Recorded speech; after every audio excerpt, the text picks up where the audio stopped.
Good evening. Welcome to our masterclass tonight. We are the Primavera Fund, and this is produced in partnership with Philadelphia Musical Alliance for Youth. Tonight's masterclass practitioner will be Christine Lamprea, and we have all cello soloists tonight. Our first performer is Jayla Jones.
brava. Congratulations. It seems like it would be easy on the page. You know, once you look at the notes, you think, oh, it goes pretty slow and, you know, mostly first position, so it should be fine, right? But it's a lot trickier to get through it, so congratulations. Yeah, of course. I did feel like you had a great sense of like what the buildup was. I felt like in your sound, you really were changing the colors in each section. So I felt like this section is more intense, or this section is more introverted. So I felt like you were getting those colors really well. What do you feel like you would like to work on further in this piece? I feel like I would like to work on the dynamics around like the last sections. And Do you mean the after the fermata? Yeah, Okay. after the fermata, but perhaps like a little bit before that too, and the double stops, because that was a big thing for this piece for me. In terms of what is the difficulty there? In terms of getting both the strings and doing vibrato. Yeah. We could work on really quickly first the very awkward one with the low C sharp. Let me pull up my score here really quickly. All right, so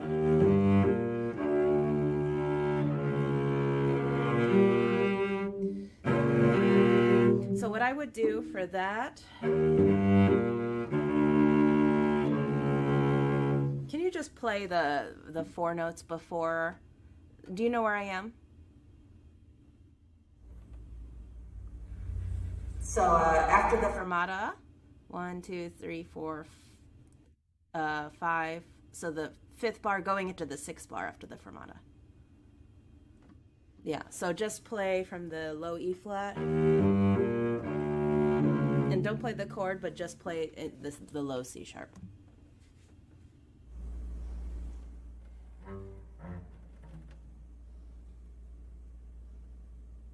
Sorry, I lost. Sorry.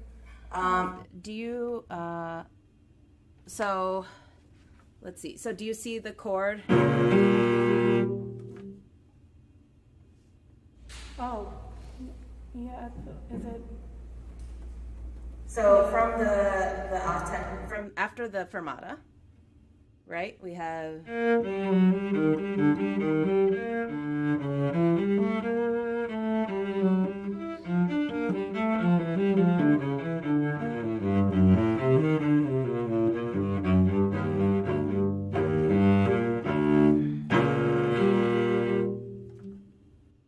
Time, and now I doubted myself. Sorry. No worries, no worries, no worries. So I would just want you to play the four notes before the chord and then the low C sharp.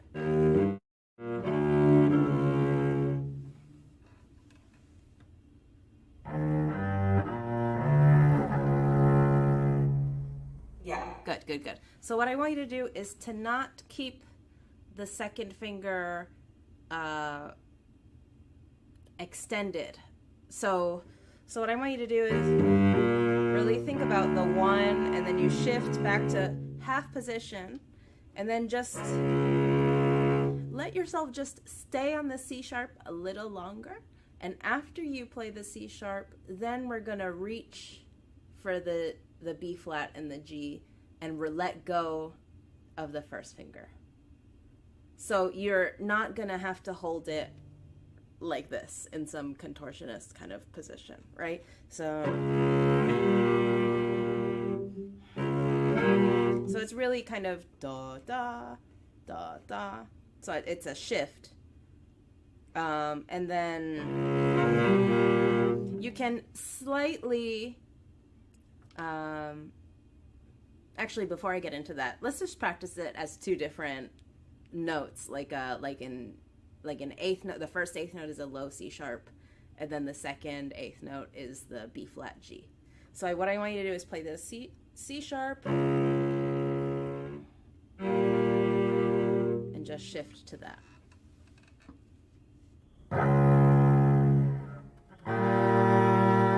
Good. What I see in your first finger is that your first finger stays up like this.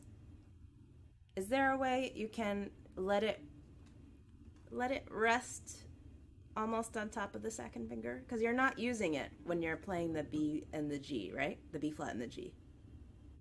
So just play that B flat and G and don't even think about doing vibrato. Just like as if the wind is blowing and your hand happens to be moving, but you're not consciously like, right? Just, and then really think about relaxing your first finger, your index finger, all the way from the very base joint of the knuckle to the bottom of your hand. Imagine your finger extends into the hand, and you just want to have that part relaxed while you're playing the 2/4, the B flat G. So just play the B flat G.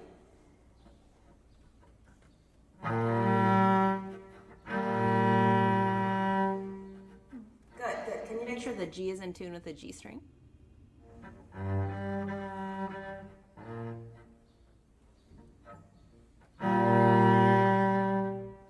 Good. Does that feel any different in the first finger? I might have my first finger up a little bit more, but exactly. Yeah. So now what I want you to do is play the C sharp and play the most luscious, juiciest vibrato you can on that C sharp. Good. Can you do it even a little slower, the vibrato?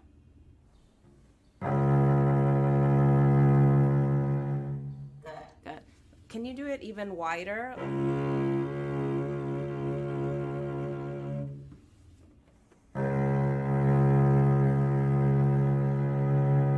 Good. Now like a middle ground. Good.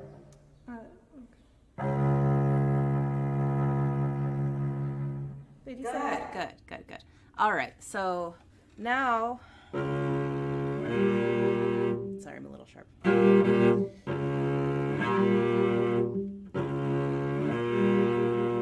So what I want you to do is have the luscious vibrato here, and then shift and relax that first finger. So first finger, and then release the first finger for the next two notes.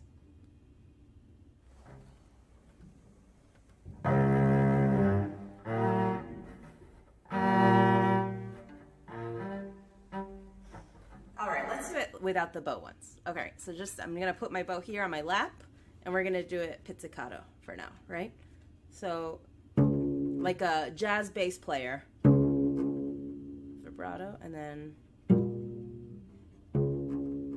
and let's just go back and forth.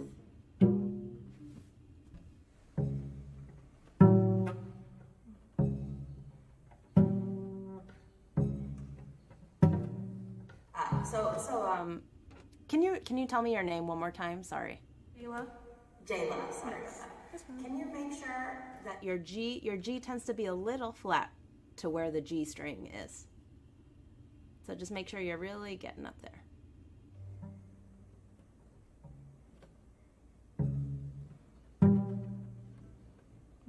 Good. So you're aware that the hand is moving a half step. The whole hand is moving a half step, right? All right. Sometimes I feel like maybe you're aiming with the fourth finger without realizing that it's really the whole hand that's moving and your fourth finger stays in the same place.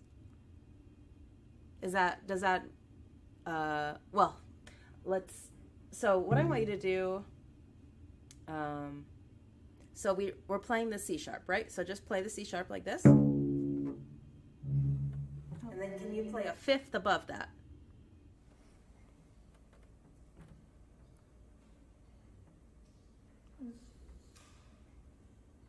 So the fifth above it is just across the string, so just the G sharp.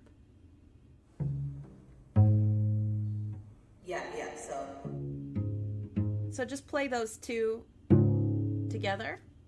Good, good. And then from the G sharp, you're going to shift to the A, 1/2 step. Right? And then put your second finger down for the B flat, pluck the B flat. Good, and then put that fourth finger down for the G.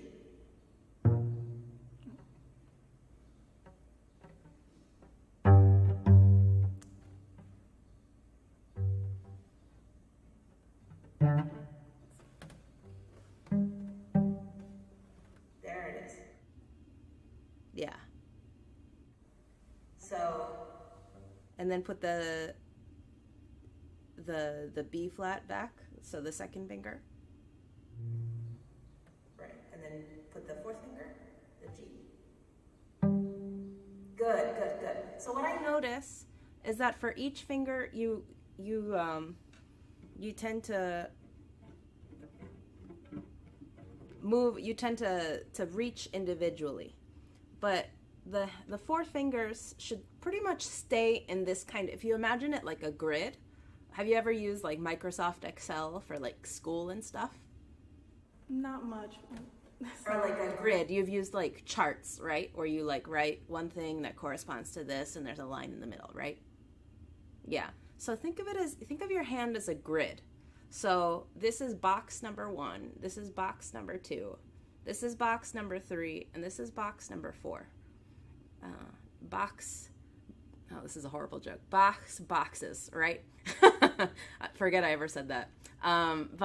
So you really want to think of your hand as this box, and you're utilizing the different rows of the box. So instead of when I ask you to play the B flat and then the G, you play 2 and then you do this. It's kind of almost like a computer. You always have your hand like this. Your fourth, they don't have to be pressing the string, but they're around there, and you just lift or put it down, whatever you need. Does that make sense? Yes. All right, so let's play the B flat. Good. And then all you do is plop down that fourth finger. Now play it. Yes! It wasn't too, yeah, that's it. I think sometimes you have a tendency to just like squish your hand around a little bit too much. So I think your intonation is going to improve a lot if you just keep that idea of like, my hand is a grid, and all I'm doing is lifting at certain times. Yeah? So going back to the chord, I'm like going all over the place, but going back to the chord, so we're in in half position, right, for the C sharp. So what I'm trying to instill is the sense that your grid is only moving a half step, and that the fingers have to go down at a certain time. What I feel like the difficulty in these chords is, and the difficulty is for most people, is that it feels like, oh my gosh, I have to extend and I have to reach, and every finger is on its own. But actually, it's just the main motion is just a half step. And you just have to work on the timing of when you put those fingers down or take them off. Yeah? So that's why I was asking you to play the fifth. So we go, that's the relationship. So is that making sense, Jayla? Yeah, it's making sense. Yeah. So can you now let's go back to just the two notes, the C sharp and then B flat, G flat, B flat, G. And think of just moving the grid so you can get to the B flat, G. Yeah. So when you play the C sharp, make sure you move the first finger with the whole hand. So you play C sharp and then it's like, right now you're playing the C sharp and then you're letting it drag when you're going to the B flat G. But really just like a typewriter. Well, nobody uses typewriters anymore. But you know, if you ever saw a typewriter in a movie, they typed, and then they have to push the thing that holds the paper. They go like that. So you just move your hand, you press your hand like that. So try that again.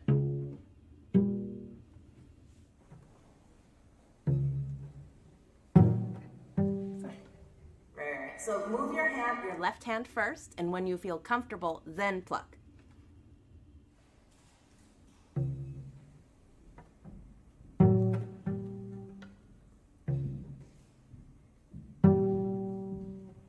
There we go. Just the fourth finger a little higher, and you're getting there.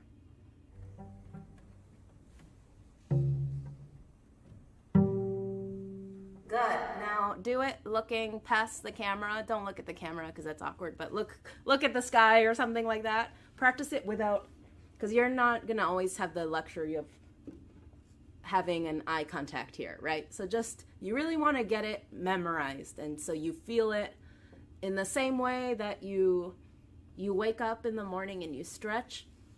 It's like the most natural thing, right? We want to have that feeling when you learn this, and you're not going to get that if you practice looking at your fingerboard, right? So let's just start practicing, and do it at that tempo, actually. And think of your hand just hopping position to position.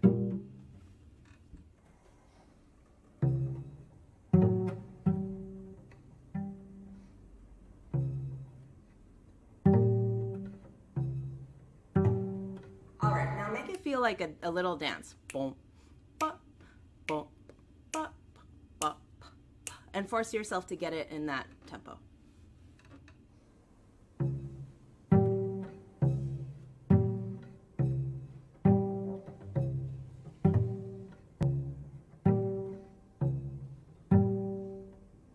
Yeah. You notice how that G is already getting more consistent? Sometimes we have to we just have to do that practice, and your body kind of figures out how to get it more consistent. All right, so now let's throw the bow in there.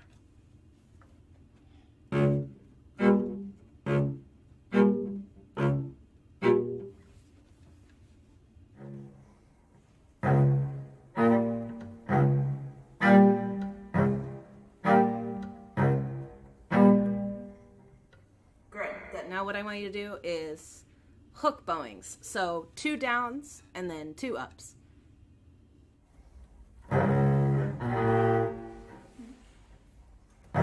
Still short. So I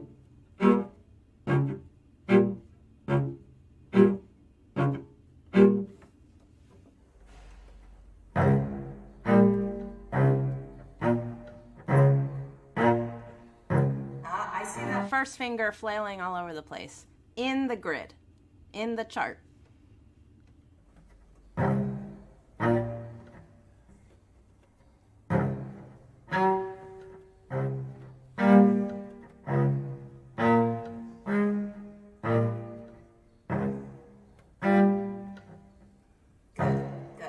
Now what I want you to do, we're going to go back. You could practice that a little bit more in general with all your chords, so you really understand the positions. And practice in the mirror. Watch that first finger. It's extended for no reason. And I'm sure it doesn't hurt.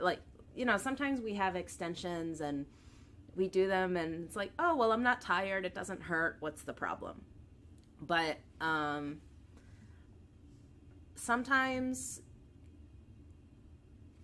especially in this movement, actually, and then in other suites, you're gonna have to deal with it in that fourth suite. It catches up with you really quickly.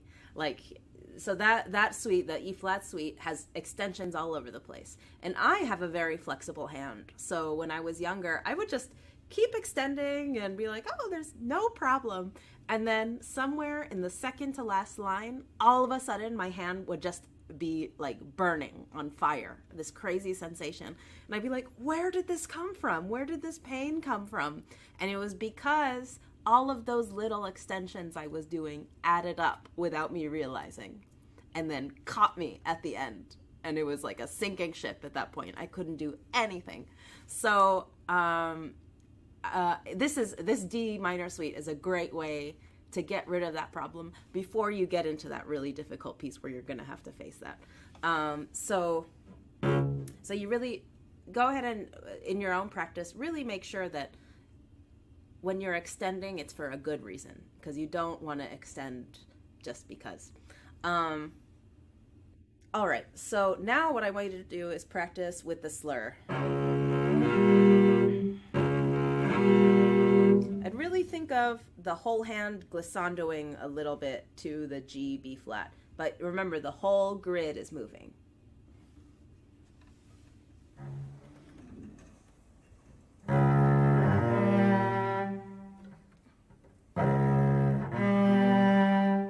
Can you think of, so what I'm thinking of is my first finger, I'm literally dragging it to the A.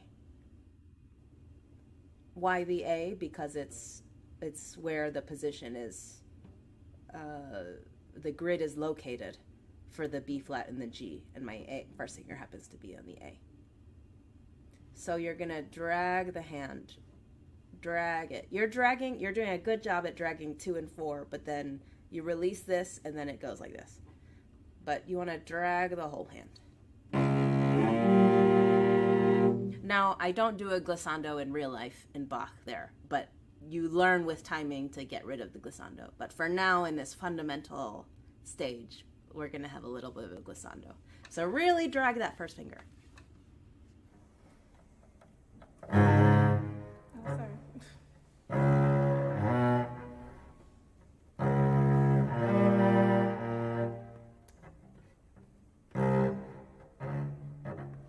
Why don't you try this? Try one more thing. Let's so do a glissando from the C sharp to the D natural.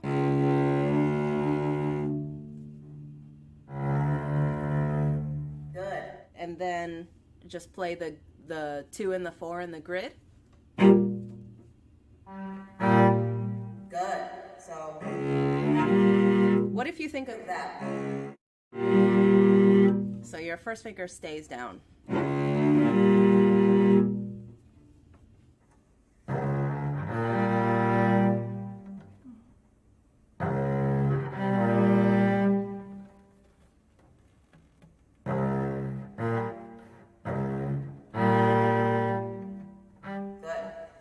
Try to do it a little quicker.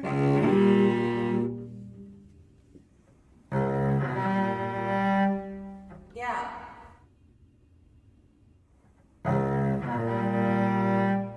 Good. So that's, you just have to work on the timing of the coordination with the bow in the left hand. But now you don't have that super awkward, that stretch, right? Yeah.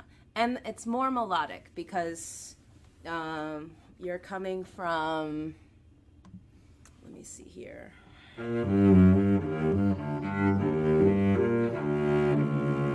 You're finishing that low descent of the voices.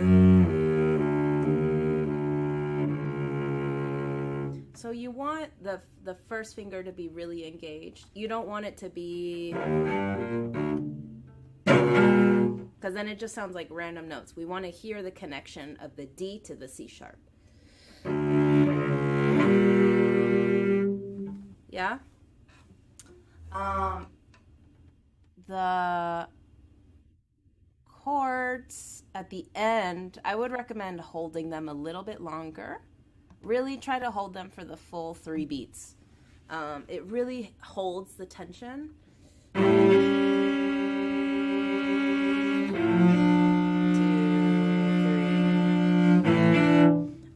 I would experiment with that. Let's see here.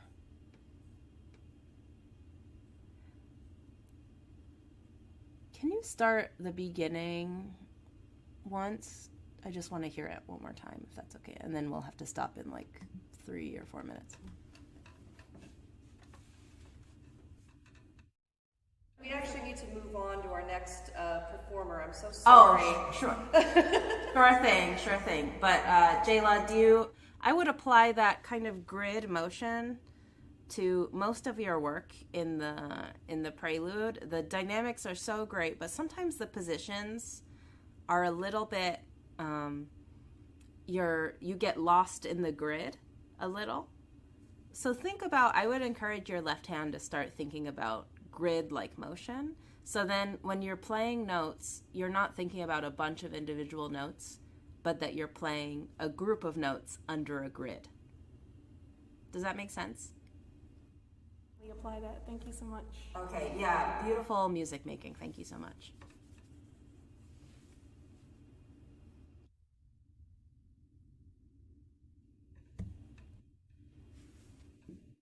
Playing. Thank you so much.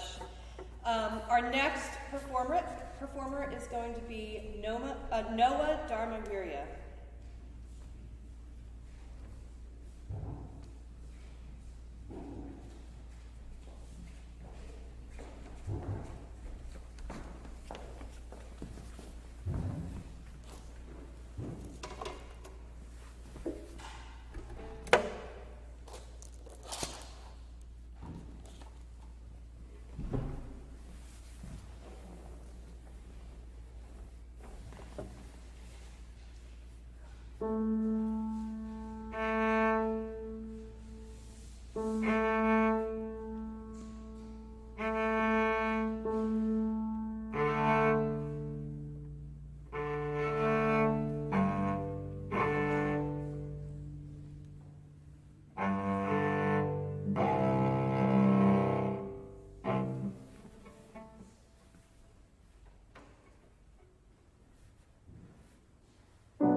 Bravo.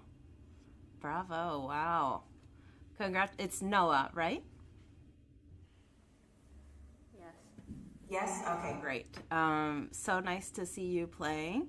Noah, I thought it was a really wonderful performance, and clearly you're so well prepared. So thank you for sharing that. What do you feel like is the next step in this piece for you? Well, I guess there can be more musicality. Yeah. What does that mean for you?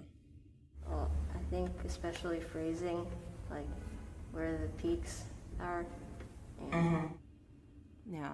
And do you feel like what part of your technique can help with that, do you think? I guess the dynamics. But that's how do you make those dynamics? Like how much bow I use. And what other things do you combine with the speed of the bow?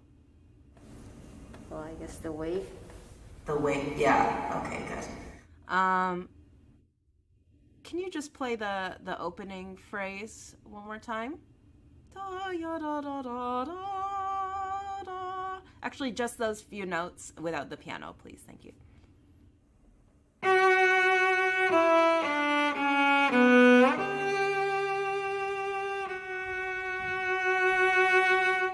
Great. On that G, you tend to stay a little bit down. Your neck is down, and it's a little more difficult to sustain at the tip of the bow when your neck is like this. If you just open up, think of when you're opening up to the tip of the bow, think of showing your neck to the audience.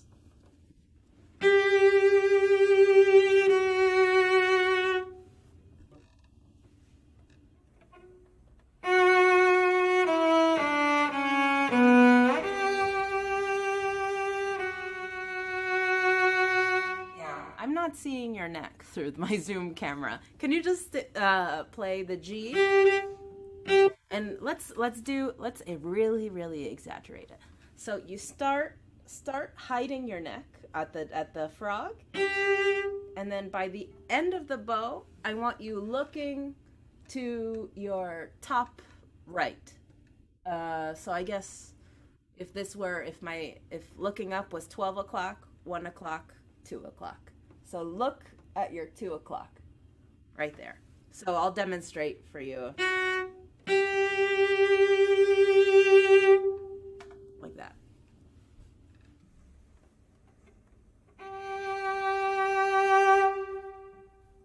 Yeah, sustain all the way to the tip, all the way to the, you kind of stop around the 3/4 mark.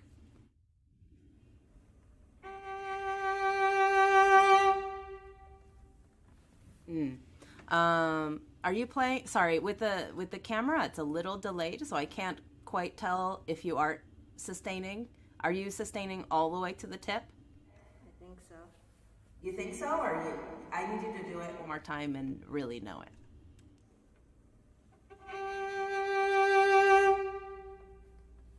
All right.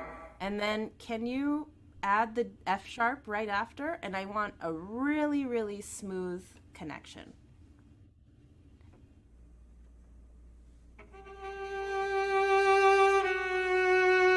Right, but I still really want you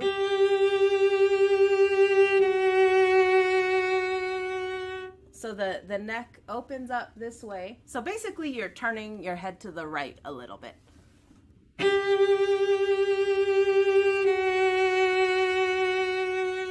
Kind of moving like that. So your chin, if you think of an imaginary string from your chin to the frog, that's very tight. It doesn't have any flexibility or anything.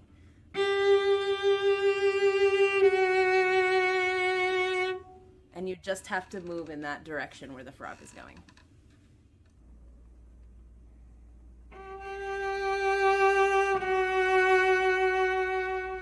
Yeah.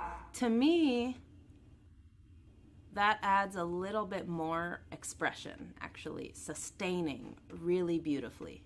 And I think your sustaining sometimes is affected by how you stay like this sometimes at the cello. I think, do you watch Yo-Yo Ma play ever? Times. What do you like about his playing? Or not like, you're free to not like it either. He looks like he's really enjoying it. Yes. Yeah. But I would argue there are a couple of reasons why he visually expresses himself at the cello. A lot, and I can speak from experience, having been in concerts where I do get nervous or I maybe think a little bit too much. Putting yourself, showing yourself that you're really enjoying the music has a few different results. First of all, it just takes you away from the nervousness, I think. If you just act a little bit, moving your body will help you just relax a little bit in pressure situations. The other thing is literally the sustaining that we've been talking about, where if we think about power, if we think about weight, when we put the bow on the instrument, putting our weight down, we can kind of like, let's say, do you have any siblings? I have one older sister. You have one older sister. When you were misbehaving, did you ever accidentally push your sister? Not really. That's good. That's good. Never push your sister. but imagine if you're pushing someone, right? Or pushing something. You push like this, right? Yeah. Yeah? Can you let's put the bow down for a second. And then just push out like this. Just really quick. Good, good. And then now try to push, but go moving your chest forward at the same time.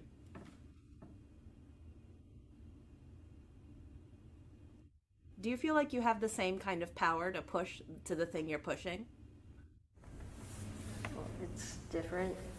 It's different, right? You're going to push, but there's like less resistance. You can actually, when you keep your spine upright, all the energy is going into the hand. But if you're going like this, a lot of it is taken away from yourself moving, right? So can you try that difference again? So just pushing with your two hands forward, keeping your spine straight up. And then again, just throwing your spine with it too. Yeah.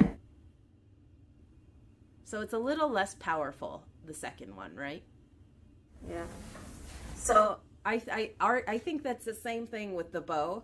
We get less power and less sustain if we stay down like this. But if you keep your spine up tall, tall, tall, then you're allowing the arm to put all of its weight there. Yeah? So really, especially on the G when you need to sustain a lot, I would recommend thinking of being tall and then also moving your chin slightly to the right so you just open up like this. Like that. Yeah? Can you try just really keeping your spine, imagine making your spine as long as possible. Imagine like in your science class, I used to have in my science class, they used to hang like a plastic skeleton for like to demonstrate to us like the different bones in the body and stuff like that. And it's usually hanging on a little hanger. Have you ever seen one of those? Yeah. Yeah. So imagine that you're grabbing the top of the little string on the top of the spine and you're pulling it so that the spine really elongates. You have to imagine you're kind of pulling yourself, like just really imagine that you're really elongating that whole spine. And I want you to just play those opening notes thinking about long, long spine. And then all the power in the arm going down and your spine going up. So opposite directions. Like that.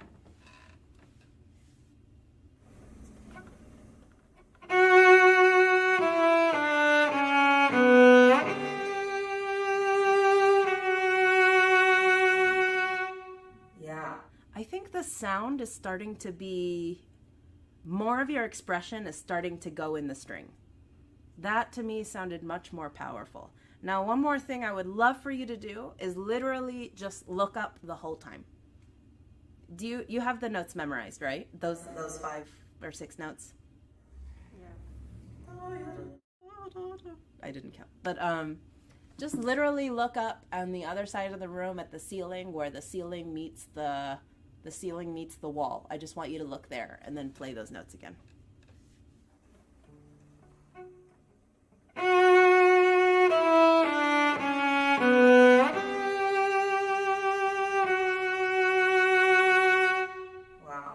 Yeah, Noah, that, to me, that is like such an expressive, beautiful sound. I would really, really encourage you to keep exploring this kind of sound in this whole opening that you were playing. So the other comments that I had were at the end, the virtuosic stuff, just to help it make it sound even more fun and flashy. Let's see. So you have right before. Do you know what I'm talking about? Okay. Are you playing that all under a slur or is it separate? The run. It's separate. Can I see you play it really quickly? Okay. So is the A, the low A, is that on a down bow or an up bow?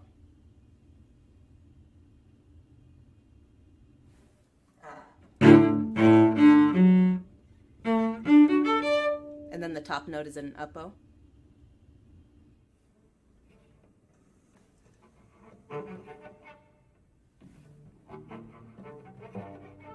Yeah. Okay. So just start from the A, and I want you to just do a rhythm pattern, and I'll just play it for you.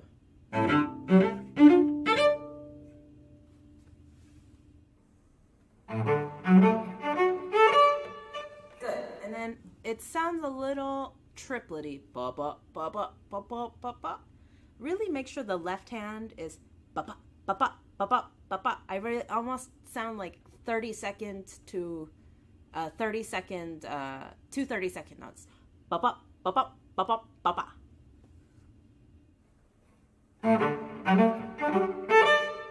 Good. And then really, really all the weight.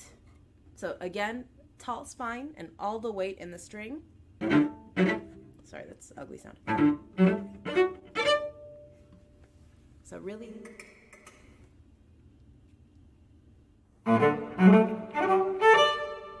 Good. Now let's do 3 at a time. And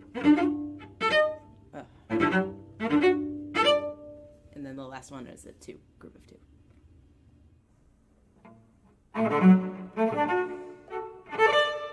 Good. And use less bow and really, really light, like almost like an electrical spark. Imagine your left hand moving like sparks of electricity.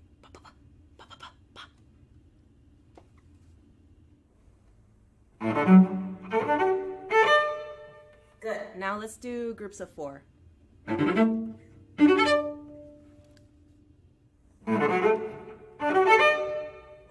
You start using too much bow. So really, really compact. And remember, left hand has to be electric. Yeah, good. Now, can you do little crescendos on that one?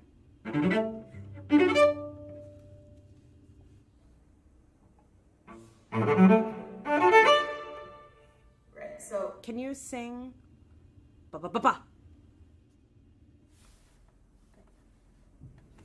Sing it, or So just copy me exactly. Ba ba ba ba. ba. Oh, well, that's why you're not sounding virtuosic, because you say it like that. Ba ba ba ba. Ba ba ba ba. Ba.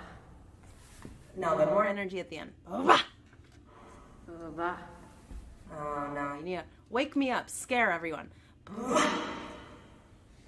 Ba. Almost, even louder.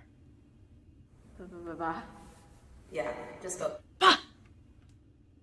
Ba. Oh no, Noah, come on. Ba. Ba. Yeah, even add some air in the sound. Ba. Yeah, okay.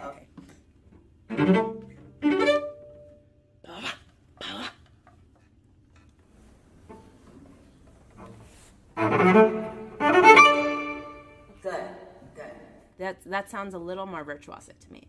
I will tell you that we really do play the way we sing. So if you have an imagined sound, you need to be able to sing it for yourself. You don't have to sing in tune. I'm a horrible singer. I only sing for myself, and sometimes master classes I make a fool of myself. But you really have to conceptualize it with your mind. So if you're going to be shy, maybe you're shy for the master class, that's fine. Go back home and make a fool of yourself in the privacy of your own room. Yeah? But we have to get there as artists. We have to push ourselves to be that creative and find that sound. Because if we don't hear it, and if we don't conceptualize it with our bodies, with our most natural instrument, our voice, it's going to be really hard to try to do that on the cello. All right, so can you try really like an electrical flourish up to the top?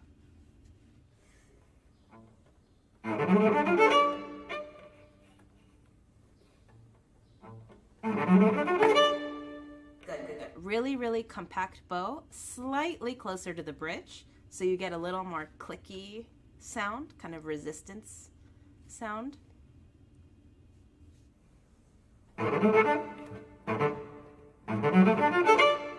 All right, so let's just do the first 5 notes. Wait, 1, 2, 3, 4, 5, yeah. Just that.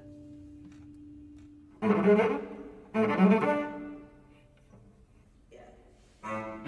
Or actually, let's not play we have to isolate to clean it up here on the D string. So just start from the D. So I think that's an up bow or whatever bow it is, but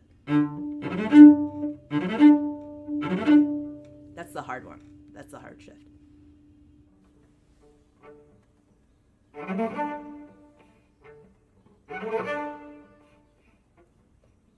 Right. Can you just do with the right hand just on the open string?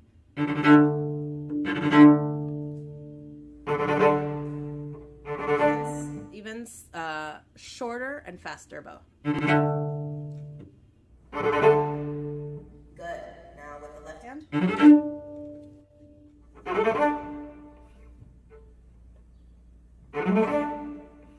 Good. Good. Now with the low A.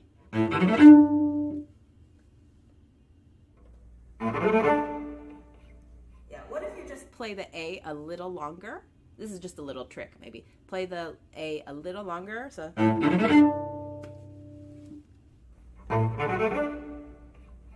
good. So. Sorry, that was awful.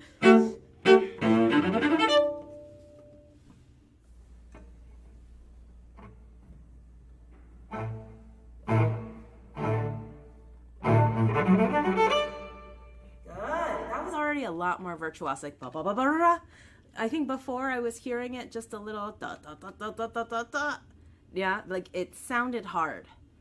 And the thing is, you want, with these kinds of pieces, you want the audience to be like, wow, that, I thought that was kind of hard, but it looked like she made it, or he made it so easy. Yeah, so you want to, like an actor, you want to make it look easy and show that how easy you can make it. And it should feel easy for you. We have to make it feel easy. That's where practice comes in, right? So some of the technical things, you're doing it so well, but I think now you can start developing a more theatrical way of thinking about the virtuosic. Is it really theatrical? Like, is it really like lightning? Does that make sense, Noah? Okay, and then just with the, I know we have to stop in a couple minutes, but I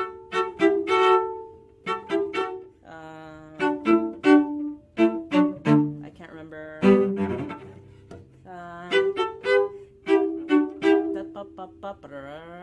And then you have these chords, right? You need to group them in a way so that it doesn't feel, it needs to feel like one big build-up. So I would say, ba, ba, ba, ba, ba, ba, ba, ba, ba, da, da.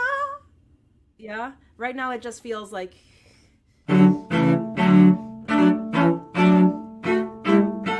it doesn't feel like it's building anywhere. It needs to create excitement. So just think, maybe if you think about it, like if you build the intensity with like colors. A coach once told me to think about color, to organize how I would make color changes or bring out intensity. I would mark the first one in blue, which is like kind of a calmer color, and then the next one green, and then the next one yellow, and then red. Yeah, so the first one is blue, which is calmer, and then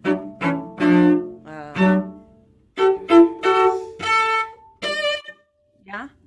So can you try shaping that a little bit more?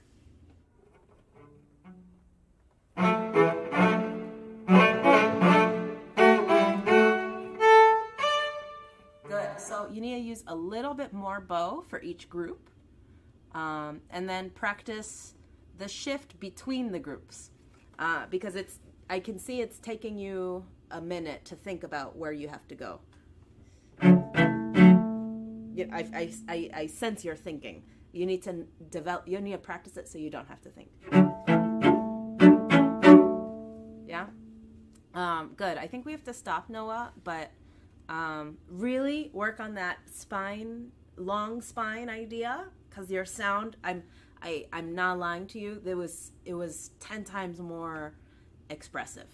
And it was so beautiful.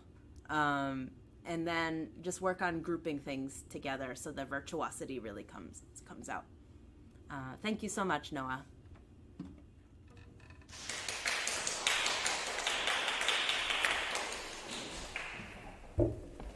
Okay, beautiful. Our last performer tonight will be Samuel Cow, and I want to just take a second to also thank our wonderful accompanist, Anna, who's with us a lot of the time, who we just absolutely love. Thank you.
Bravi to both Anna and Samuel. Do you go by Sam or Samuel? Samuel. Okay, so nice to hear you play. Really, really well prepared. Very difficult piece. What do you feel like you're looking for in the next steps of this piece's evolution? I think probably getting the prestos quicker. Mm-hmm. Yeah, And cleaning them up a little. Yeah, I think I was really impressed that you didn't rush. A lot of people tend to accidentally rush. So I was like really impressed by I could tell you've like really done a lot of great work with the metronome. I think before you start getting faster, or maybe this will help you do well when you go into those faster tempos.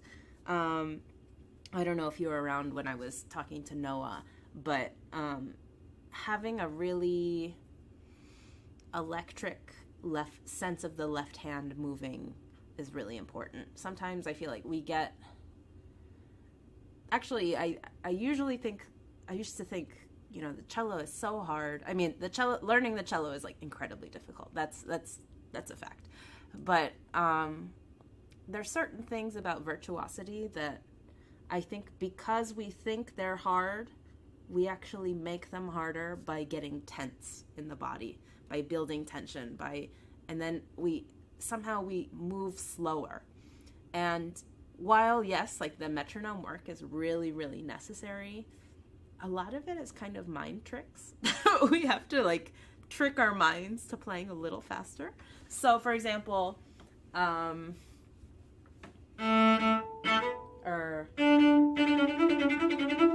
so you were playing it kind of around this tempo, right? Right? Yeah.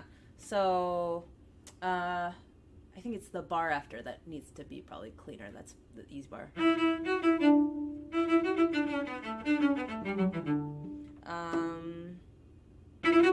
I would just practice with maybe grouping in different combinations of numbers of notes, so like 3 notes at a time or 4 notes at a time, and seeing how fast you can do them in kind of a sparkly way.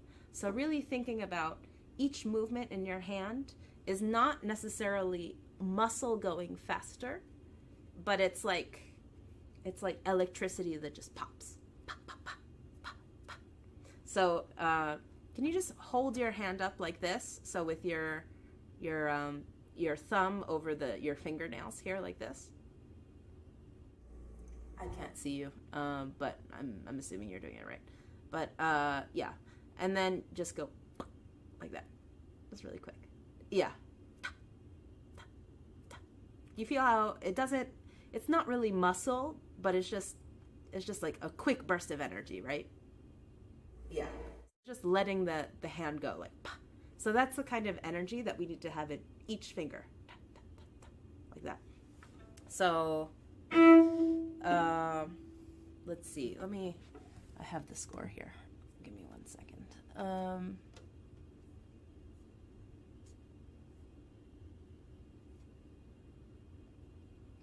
So, let's see.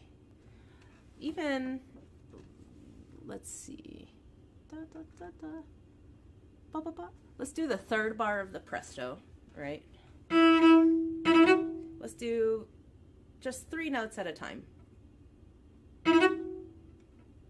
Just imagine, can you just sing da-ka-da?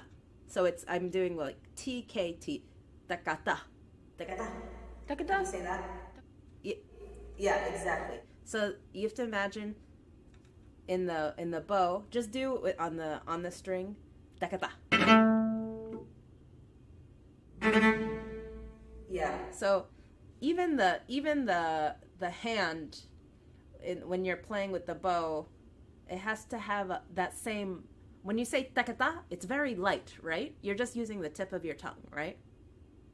So just use the tip of the fingers in your right hand. So just da-ka-da.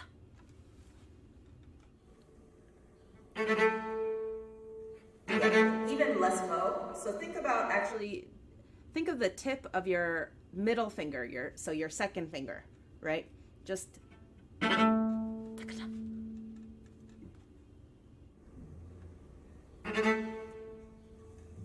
yeah, do it a couple more times. Try slightly farther out in the bow. Good. Can you drop your elbow a hair? Yeah, drop it even more. Yeah, and then raise your wrist a little, like, yeah. No, you raised your fingers. So raise the wrist like this. That's raising the fingers. So imagine that the bow hangs like this.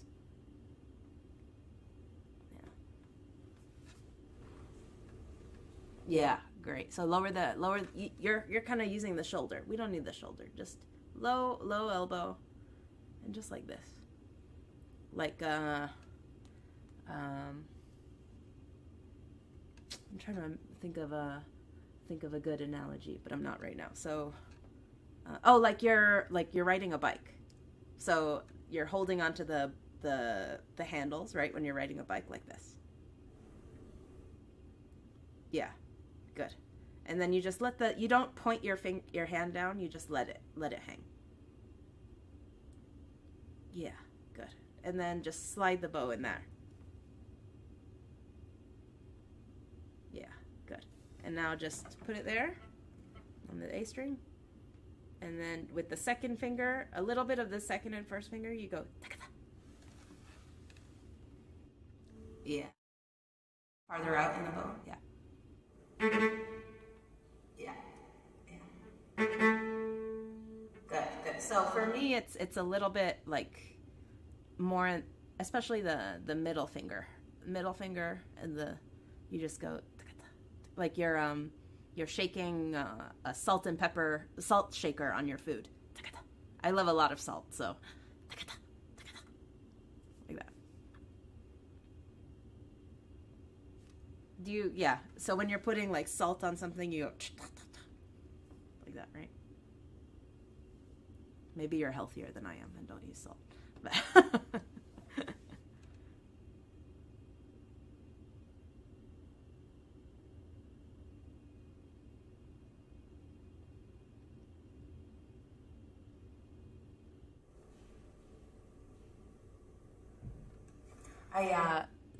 I think that's looking good. Try it. Mm-hmm.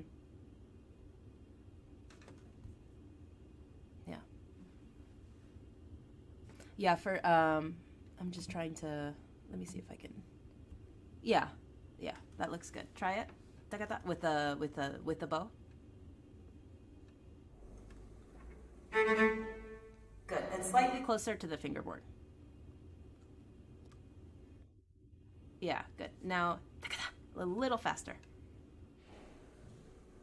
Good, now just with the E-E-F. Good.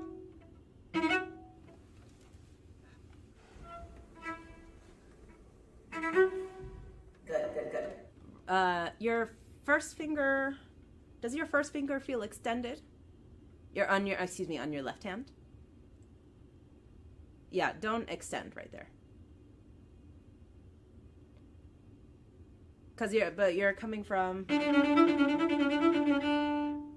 then you're playing second finger on the E. You're shifting up, I guess.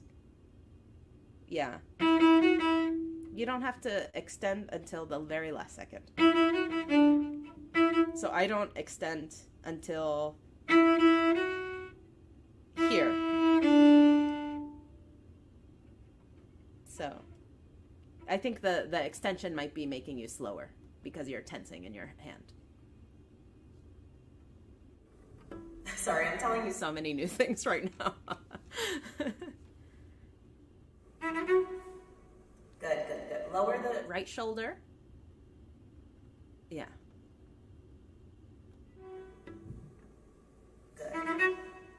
Hey, Samuel, can I ask you a couple questions? Are you a good student in school? Yeah. Yeah? Okay. Are there students in school that don't seem to care about academics or maybe seem like tired in class or something like that? That don't try? Yeah. All right. So, can you pretend you're one of those kids and play the da-da-da really fast? So just look a little bored. So just lower your shoulders a little. Just you're kind of yawning. Like that. There we go. Yeah.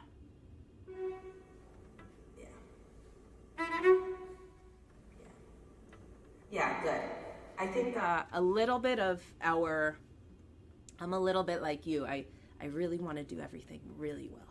And I just want to with my whole body. But sometimes that energy gets a little bit in the way. And so I think there is some advantage just to not caring a little bit. And I'm not saying don't care as much, but there's something, I think it's like we can pretend to be that in this kind of character, because the point of virtuosic pieces is to show people how easily we can do them. Right now it looks physically like it's difficult, which it is, you're still working on it. But the problem is that you're making it more difficult because you think it's difficult. So there's this kind of tension here. If we pretend that it's no big deal, your hand will just move a little bit faster.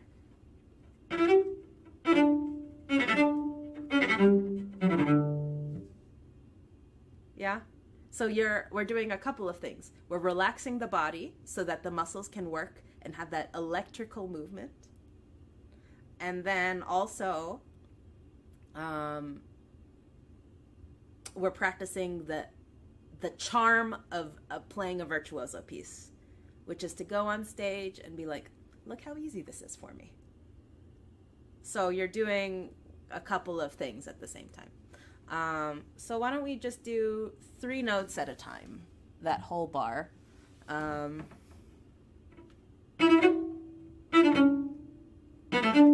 Just like that.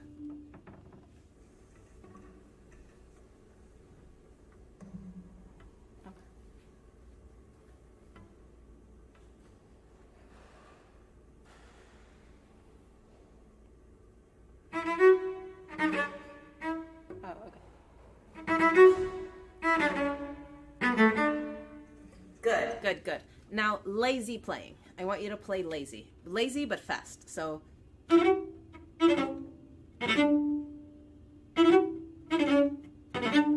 just lazy with the body.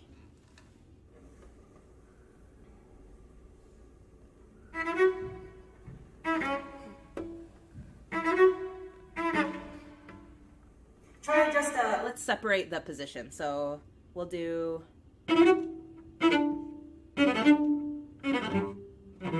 something like that. So you don't have to do the quite yet.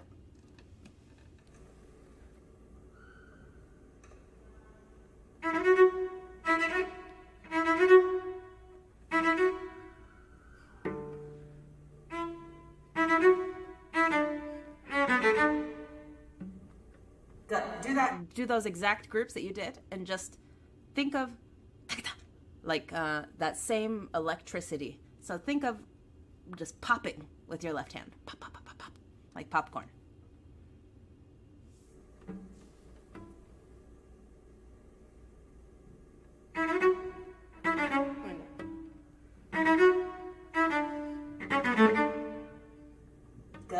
Good. So let's go back to the first 2 bars. Let's do groups of 4.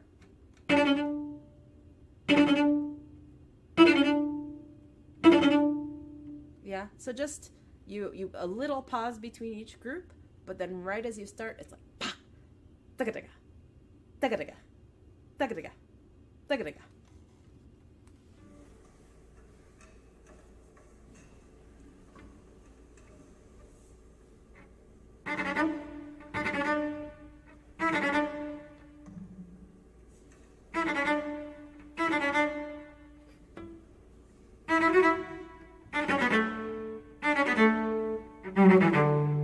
Good. Can you even shorter bow?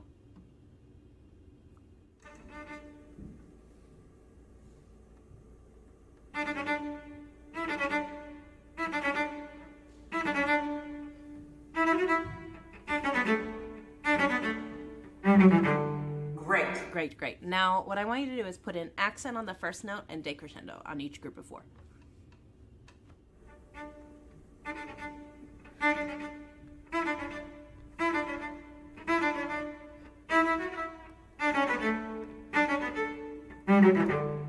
Great. Yeah, so that's going to really, it already feels a little more virtuosic in how your left hand is moving. And does it feel a little more relaxed in how you play with your left hand? Yeah.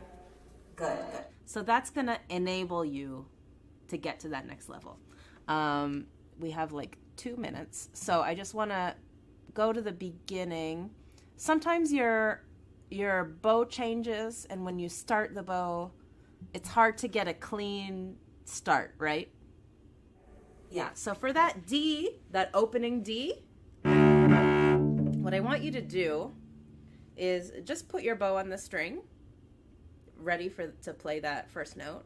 Good. Drop that elbow. Drop the elbow.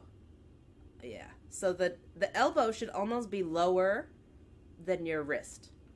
Do you see? It's so in terms of elevation, that's the relationship. There we go. Yeah. And then you basically, you don't put weight into the string as you start. The weight should already be in the string before you start. And all you're doing is pulling at the right time. Does that make sense? So you want to set the weight, and then all you're doing is pulling back with the elbow.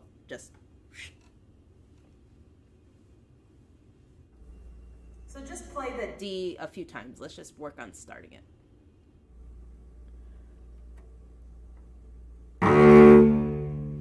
Right. Still, I need to see. So the step is bow on the string, drop the elbow, and then pull the elbow back.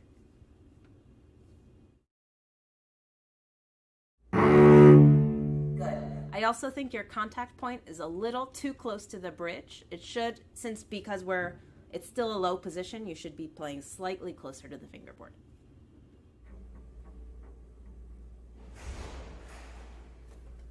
Drop the elbow. Good. And then the last step, I want you to add one more step. Put the bow on the string, drop the elbow, look up, long spine. That's one step. Long spine and look up. And then pull.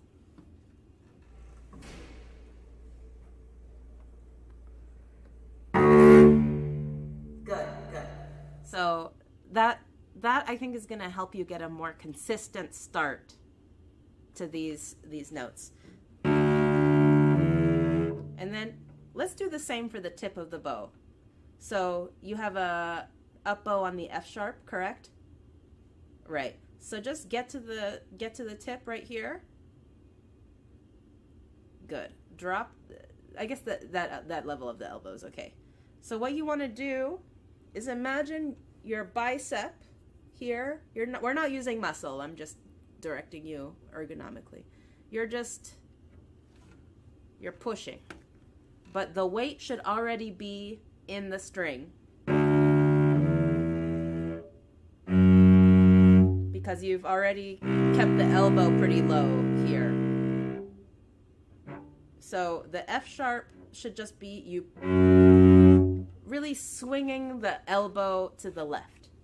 So just get there at the F sharp, at the tip, and then just practice. Oops, that wasn't good.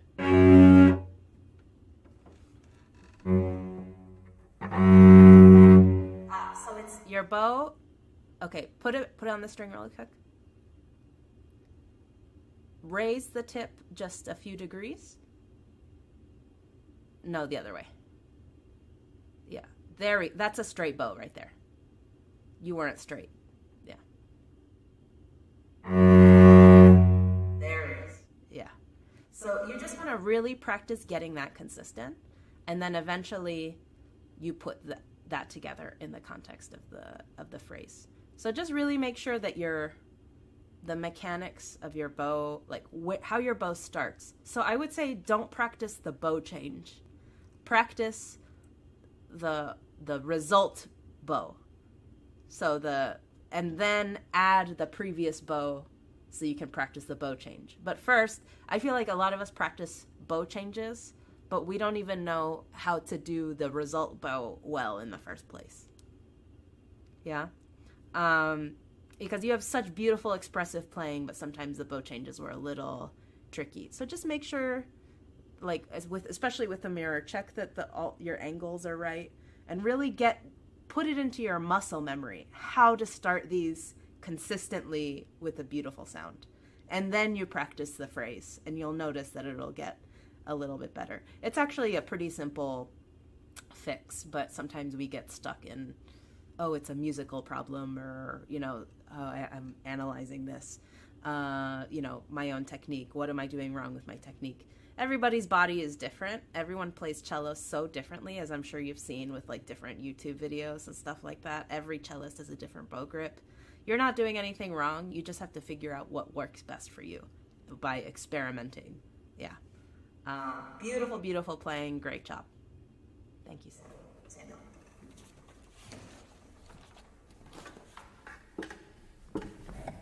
Wonderful playing. Thank you to everybody who played tonight. It's very impressive, and thank you so much, Miss Lamprea, for being here and helping all of these wonderful students. So many of the things, every time we have one of these classes, and I'm a violinist, and especially with string playing, because obviously I know that a little bit better, I always want to like stand up and scream, yes, yes, that, do that. So it's really fun for us too. We do have a couple of minutes for questions. If anyone wants to type it into the chat, I can read them, or if anybody here has questions, come on up.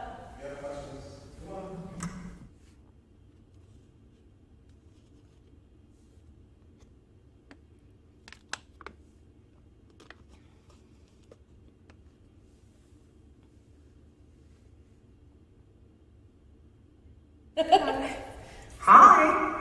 What was your biggest challenge you had? Like either, I guess as not a beginner, but like, I guess for around my age, like I'm 15, so maybe like at that time, what was your biggest challenge? That's a great question. I was trying to do really well in school and balance practicing and academics, I think, and then also sports. My parents wanted me to be great at everything and do everything well, and it was just really hard to do everything well at the same time. And I'm not to this day, I'm not particularly great at time management, but I do try to make the effort to be organized with my time and writing down plans for the next day. Okay, I'm going to practice like 30 minutes here. And then, so writing down my plans was really helpful. I think in terms of, and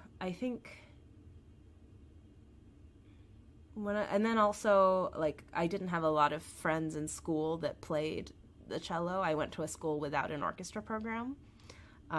So I had my youth orchestra, which was great, but I didn't have a lot of company during the week that understood what I was doing. And they thought it was like not something cool to do. So that was a bit of a struggle because I couldn't be social in certain times because I had to practice too, or I had a competition or something like that. So that was really hard. But later on, once I became a professional, or once I went to college and I found people that that had things in common with me, then all of that high school stuff didn't seem to matter. So I would say, everything, all your relationships matter, but if you're struggling or whatever, just keep following what you care about. Don't let anyone tell you anything, that changes your mind about it, because you'll find your place. I think later on you'll find your people. You'll find your other people that also believe that that's like a cool thing too. So I don't know if you needed that. You probably didn't need that advice, but that was what my biggest challenge as a high schooler. And the last one, this is kind of common, but what do you do to calm your nerves before like a performance? you know what? Nerves will never go away. I promise you that.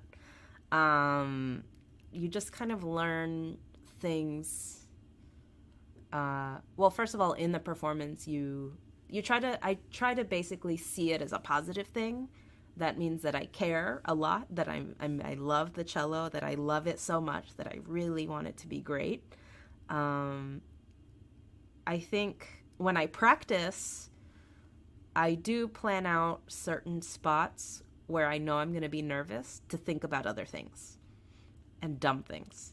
Like, well, they're not dumb, but some things that seem a little silly. Like, I'll think about a funny joke or something that someone told me, and I'll make sure to think about it at that spot because it makes me laugh and it makes me a little more relaxed.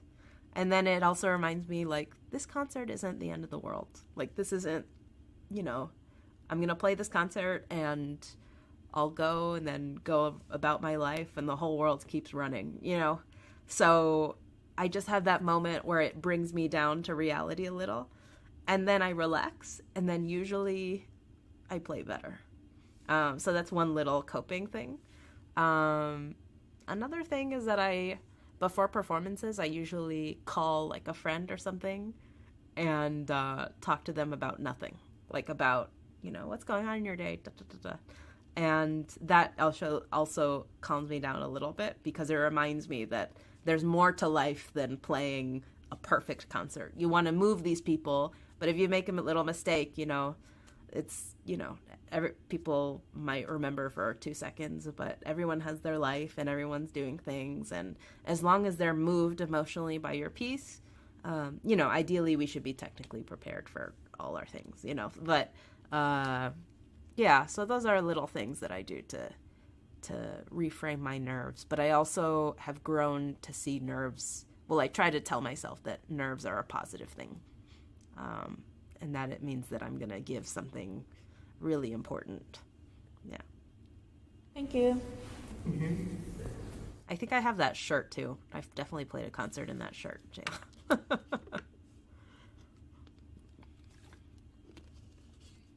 Questions from either of you? Noah or Sam? No? Okay. Well, thank you all for joining us again. We have one more masterclass next month with Julietta Currington, a flutist. So please make sure to join us then and share all of this with your friends. If you have anyone who you think would benefit from watching any of our masterclasses, they're all available on our YouTube channel. And they'll stay up there for a long time, probably. And thank you so much again, Ms. Lamprea. We always love having you, and we can't wait to have you in person, hopefully next year or the year after. And yeah, thank you very much. Thank you to everybody.